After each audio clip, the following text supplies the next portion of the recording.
Welcome to the Commissary Conversation. Coming to you from the commissary here at KUSI. He's back! The Sports Watchdog returning after a 1-week hiatus.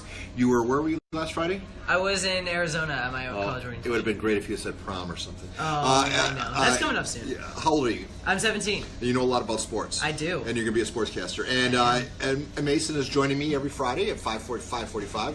Give or take a Friday or two. University of Arizona or ASU? Arizona State University. The Walter Cronkite School of Journalism. And Mass Communications. And that's why everybody, let's just burn through some of the topics. It is the final rookie camp at Chargers Park. Yes. Ali Wagner will have a story at 6:45. We will be running an excerpt from that story at 5:45. Mason, of all the rookies, there are 47 rookies on that practice field. Which one of those rookies is going to have the biggest impact in 2017 for the Los Angeles Chargers? It's Los Angeles now, yeah. I think it's going to be Forrest Lamp. I've been saying all along, it's defense that they need to revamp this team, and he's a guy who's going to provide that defensive spark for them. He's got quick hands, he's great along the edge, he's a good offensive line presence, and he's going to be able to give extra protection for Phillip Rivers because he got sacked around, I think, 36 times last year, which is the bottom of the NFL in terms of sacks for teams. So the defense that Forrest Lamp is going to provide is going to really help them out. The better Phillip Rivers does, obviously, the farther the Chargers go. That's exactly probably the same story for every NFL team. Now, let's talk a little bit about sneakers. The Ball family. Papa Ball is a little weird. I mean, or do I have that wrong? Is he really a master promoter, and is he helping or hurting his kid, Lonzo? Oh, no, he's definitely hurting Lonzo. I think especially because Lonzo has not even been drafted yet. He's never played an NBA game. He didn't lead his college team to a national championship. I think listing the price for his shoes at $495 is outrageous. I mean, the most I would probably spend is $200, if that's a stretch. But I think as a rookie, you already have all these standards and expectations placed upon you, especially if you're considered a number 1 or 2 pick. And what LeVar Ball is doing to Lonzo is only adding to those expectations and standards, and that's only going to put more pressure on him, which could lead to him being a bust in the NBA, which is definitely not what he wants, not what us fans want, especially as a Lakers fan, which Lonzo might be going to the Lakers. So I don't want him to be a bust. Right, obviously not. And the Lakers want him to. Sometimes those hovering parents, they can, they're trying to do well by. And who knows, those big baller tennis shoes, or the pre-order could be off. And you're a young fan. I'm sure you have lots of sneakers. Would you wear big baller tennis shoes? I would if the price was lower. I'm not going to go and spend $495 on the ZO2s.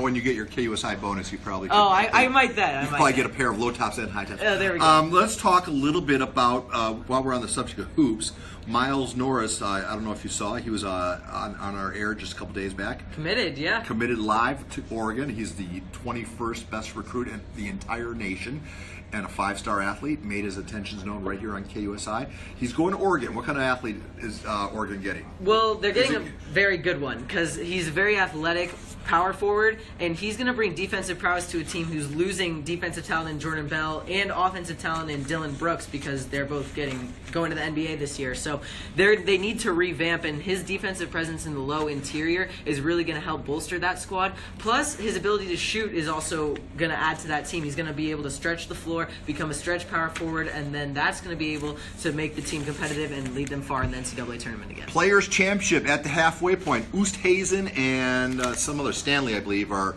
tied for the halfway lead at -9. Much is made of this as the 5th major on the worldwide tour, joining the other, saying just a little notch behind the Masters, U.S. Open, British Open, and the PGA Championship.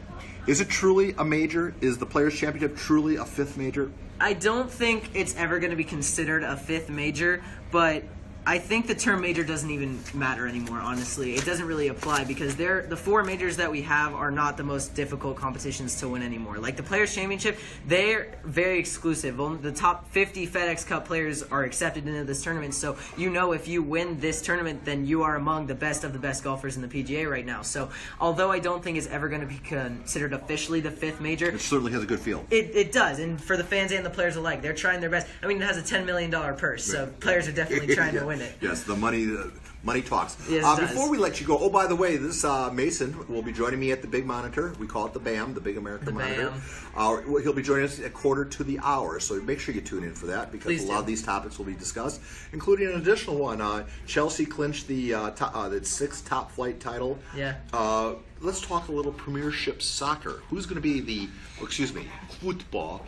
Who's going to be the football MVP? Well, yes, Chelsea did just win. I think they have a lot of core pieces in that team that could win it. Eden Hazard, he's obviously a big name. But I think what Zlatan Ibrahimovic for Manchester United has done for his squad in his very first season in the Premier League is wonderful. Yeah, I was going to say, Paul Riddy, do you want to attempt that name? Zlatan Ibrahimovic, he's... I thought I had that in high school. It sounds like an infection.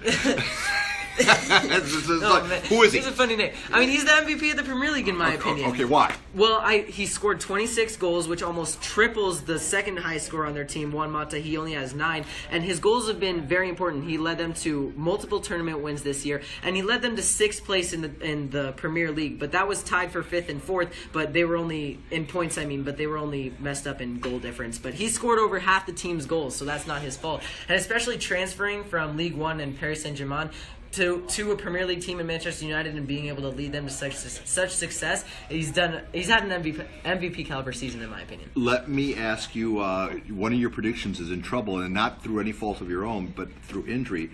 Are you sticking with the Spurs to win it all? I am. I heard that Kawhi is going to be ready for Western Conference Finals Game 4, and I know that the Golden State Warriors are considered the super team, and a lot of people are favoring them and the Cavaliers in the final, but I think that the Spurs, especially having blown out Houston in their last game, they've shown signs that they don't even need a Kawhi Leonard. I mean, they need him in terms of beating the Golden State Warriors, but and they need Tony Parker too. Who is done for the playoffs. But I think that they'll, if not win, they'll at least make it a competitive series. So is it good for basketball that it looks like we're headed for the Cavs and Warriors again? I think that it's not good for basketball, no. I think we need to stray away from the super teams and teams like Golden State getting a Kevin Durant type player when they don't even need him. I understand players are ring chasing now and they're playing these games in order to get a ring, and I understand that, but it's not as fun and enjoyable for the fans. You have a Spurs team who has aged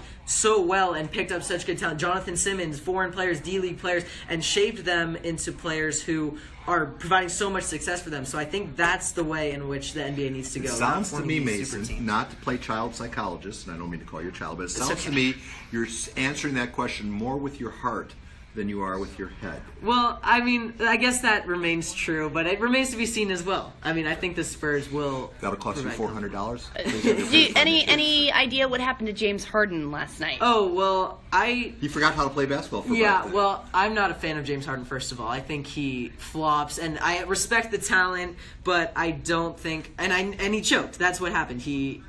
The spotlight of that game. Ovechkin. He's Ovechkin of basketball. Yeah, honestly. All right, so folks, you have 15 minutes to get watered and fed, and then we want you right back in front of the TV at 5:45.